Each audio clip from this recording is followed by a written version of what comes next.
Figure of speech. A figure of speech is the use of a word or a phrase, which transcends its literal interpretation. It can be a special repetition, arrangement or omission of words with literal meaning, or a phrase with a specialized meaning not based on the literal meaning of the words in it, as an idiom, metaphor, simile, hyperbole, personification, or synecdoche. Figures of speech often provide emphasis, freshness of expression, or clarity. However, clarity may also suffer from their use, as any figure of speech introduces an ambiguity between literal and figurative interpretation. A figure of speech is sometimes called a rhetorical figure or a locution. Rhetoric originated as the study of the ways in which a source text can be transformed to suit the goals of the person reusing the material.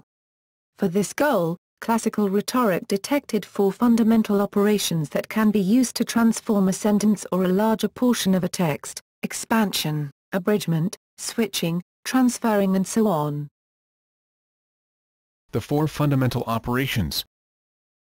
The 4 fundamental operations, or categories of change, governing the formation of all figures of speech are: addition, addiatio, also called repetition, expansion, superabundance; omission, detractio, also called subtraction, abridgment, lack; transposition, transmutatio, also called transferring; permutation, immutatio, also called switching, interchange, substitution, transmutation. These 4 operations were detected by classical rhetoricians, and still serve to encompass the various figures of speech. Originally these were called, in Latin, the 4 operations of Quadripartite ratio. The ancient surviving text mentioning them, although not recognizing them as the 4 fundamental principles, is the Rhetorica ad Hierneum, of unknown authorship, where they are called pleonasmos, addition, endia, omission, metathesis, transposition, and enillage, permutation. Quintilian then mentioned them in Institutio Oratoria.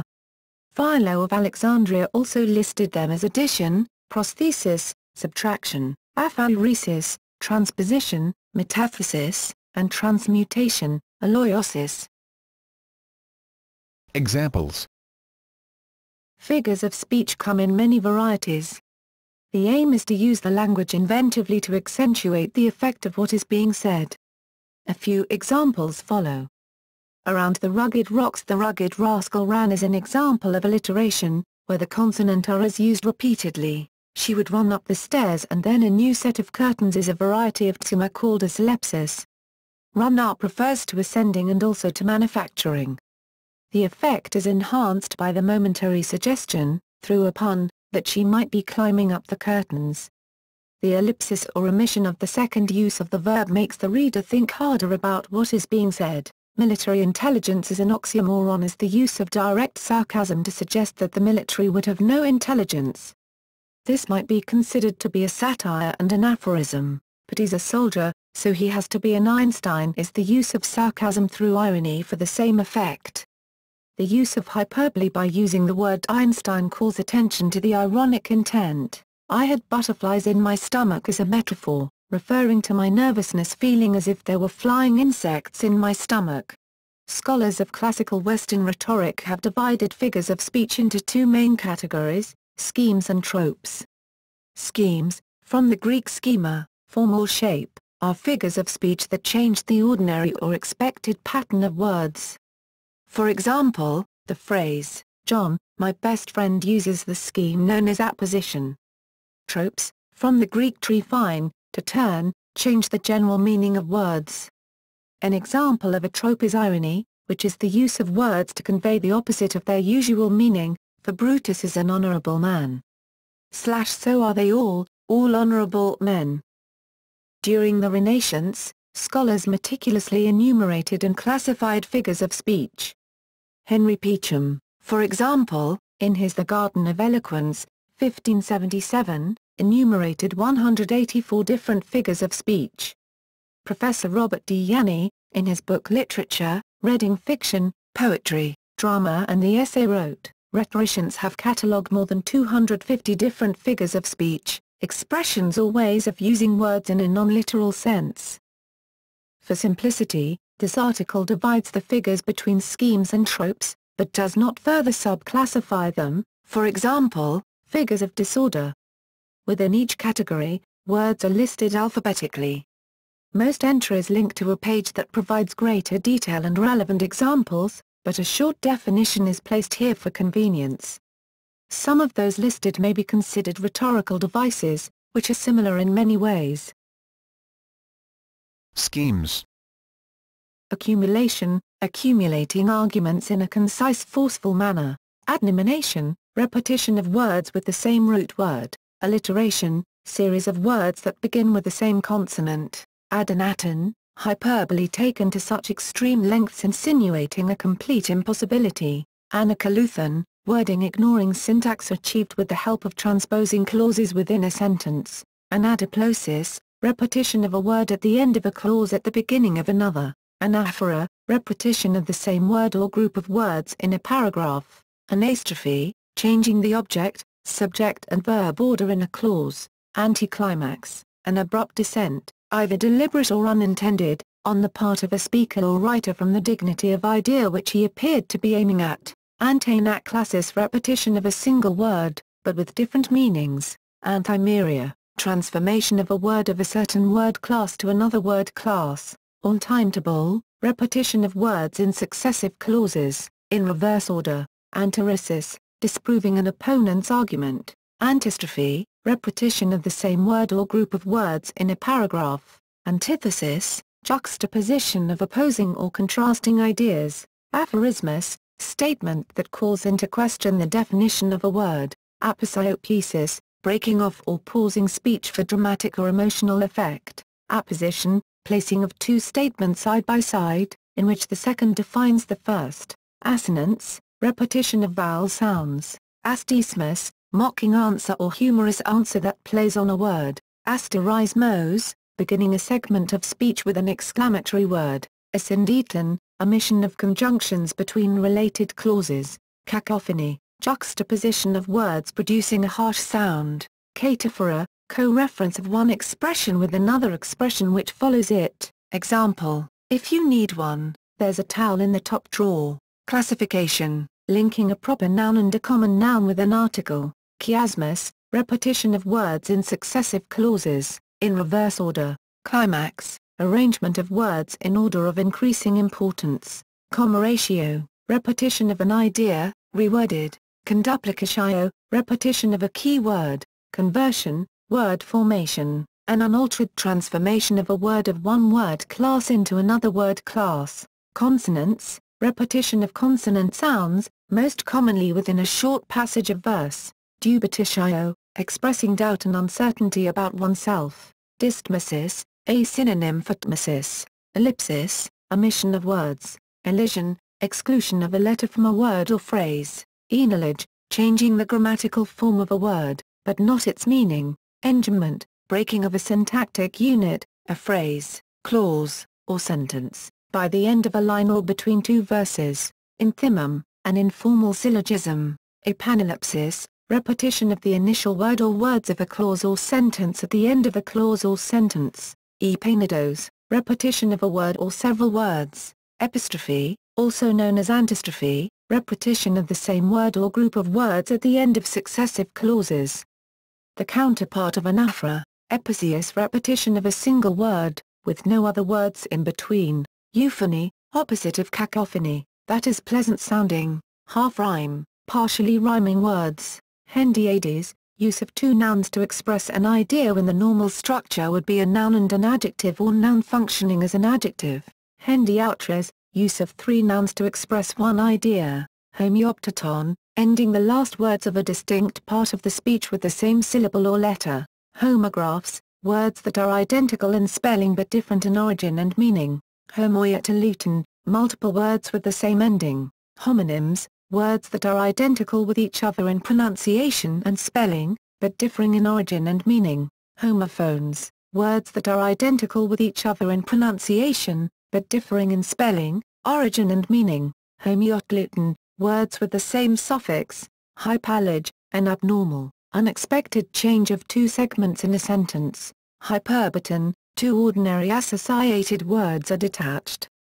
The term may also be used more generally for all different figures of speech which transpose natural word order in sentences: hyperbole, exaggeration of a statement; hypothesis, every clause having its own independent subject and predicate; hysteron, proteron, the inversion of the usual temporal or causal order between two elements; isocolon, use of parallel structures of the same length in successive clauses; internal rhyme, using two or more rhyming words in the same sentence; kenning, using a compound word neologism to form a metonym; merism, referring to a whole by enumerating some of its parts; mimesis, imitation of a person's speech or writing; onomatopoeia, word that imitates a real sound, for example tick-tock or boom; paradiastole, repetition of the disjunctive pair, neither, and, nor; parallelism, the use of similar structures in two or more clauses; paraprostochion, unexpected ending or truncation of a clause;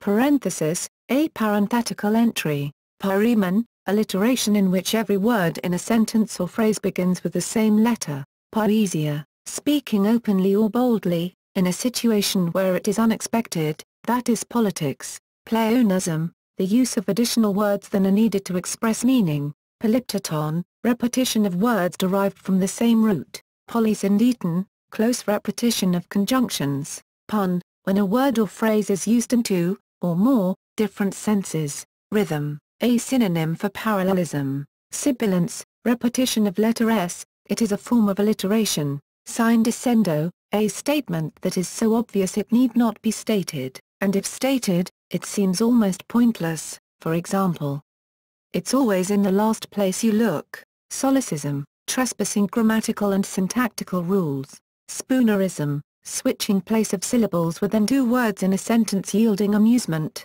superlative, declaring something the best within its class that is the ugliest, the most precious; synethrusmus, agglomeration of adjectives to describe something or someone; syncope, omission of parts of a word or phrase; simplus, simultaneous use of anaphora and epistrophe, the repetition of the same word or group of words at the beginning and the end of successive clauses; syncosis, words that are intentionally scattered to create perplexement; synesis, agreement of words according to the sense, and not the grammatical form; synecdoche, referring to a part by its whole or vice versa; synonymia, use of two or more synonyms in the same clause or sentence; tautology, redundancy due to superfluous qualification. Saying the same thing twice; tmesis, insertions of content within a compound word; tsima, the using of one verb for two or more actions. Tropes. Asismus, expressing the want of something by denying it; allegory, extended metaphor in which a symbolic story is told; allusion, covert reference to another work of literature or art; ambiguity, phrasing which can have two meanings; anachronosis, posing a question to an audience, often with the implication that it shares a common interest with the speaker; analogy, a comparison; anapodoton, leaving a common known saying unfinished; antanaclasis, a form of pun in which a word is repeated in two different senses; antimeria, transformating a word's word class; anthropomorphism, ascribing human characteristics to something that is not human, such as an animal or a god; see zoomorphism, untimetable, repetition of words in successive clauses, but in switched order; antiphrasis, a name or a phrase used ironically; antistasis, repetition of a word in a different sense; antonomasia, substitution of a proper name for a phrase or vice versa; aphorism, briefly phrased, easily memorable statement of a truth or opinion; an adage; apologia, justifying one's actions; aporia, faked or sincere puzzled questioning; apotheosis, invoking, an idea by denying its invocation; appositive, insertion of a parenthetical entry; apostrophe, directing the attention away from the audience to an absent third party, often in the form of a personified abstraction or inanimate object; archaism, use of an obsolete, archaic, word, a word used in olden language, for example Shakespeare's language; auxesis, form of hyperbole, in which a more important-sounding word is used in place of a more descriptive term; bathos, pompous speech with a ludicrously mundane worded anticlimax; burlesque metaphor, an amusing, overstated or grotesque comparison or exemplification. Katacheresis, blatant misuse of words or phrases. Categoria, candidly revealing an opponent's weakness. Cliché, overused phrase or theme. Circumlocution, talking around a topic by substituting or adding words, as in euphemism or periphrasis. Commiseration, evoking pity in the audience. Conjurers, accumulation of synonymous or different words or phrases together forming a single message. Correctio, linguistic device used for correcting one's mistakes, a form of which is epinorthosis. Dehortatio, discouraging advice given with seeming sagacity. Denominatio, another word for metonymy. Dataposis, the act of giving counsel. Double negative, grammar construction that can be used as an expression and it is the repetition of negative words. Dirimen's copulatio, juxtaposition of two ideas with a similar message. Distinctio, defining or specifying the meaning of a word or phrase you use. Dysphemism, substitution of a harsher, more offensive, or more disagreeable term for another.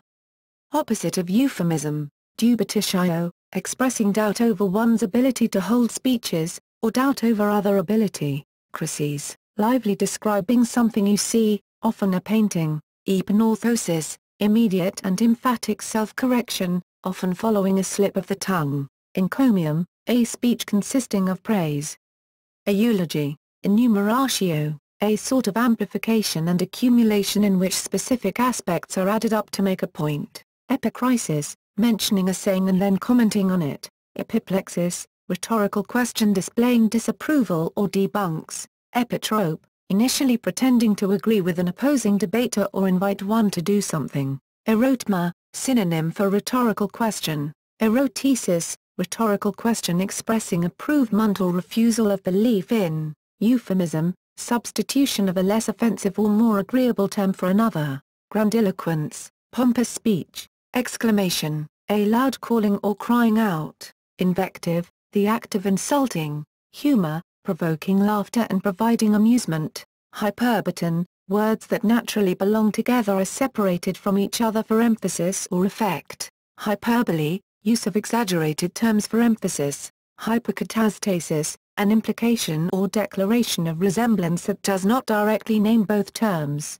Hypopera, answering one's own rhetorical question at length. Hysteron proteron, reversal of anticipated order of events.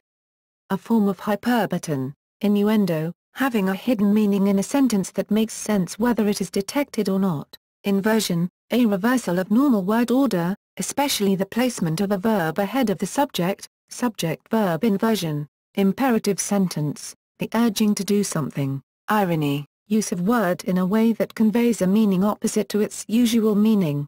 Cataphora, repetition of a cohesive device at the end. Litotes, emphasizing the magnitude of a statement by denying its opposite. Malapropism, using a word through confusion with a word that sounds similar. Meiosis, use of understatement, usually to diminish the importance of something. Merism, referring to a whole by enumerating some of its parts. Meglepsis, figurative speech is used in a new context. Metaphor, figurative language. Metonymy, a thing or concept is called not by its own name but rather by the name of something associated in meaning with that thing or concept. Neologism, the use of a word or term that has recently been created, or has been in use for a short time.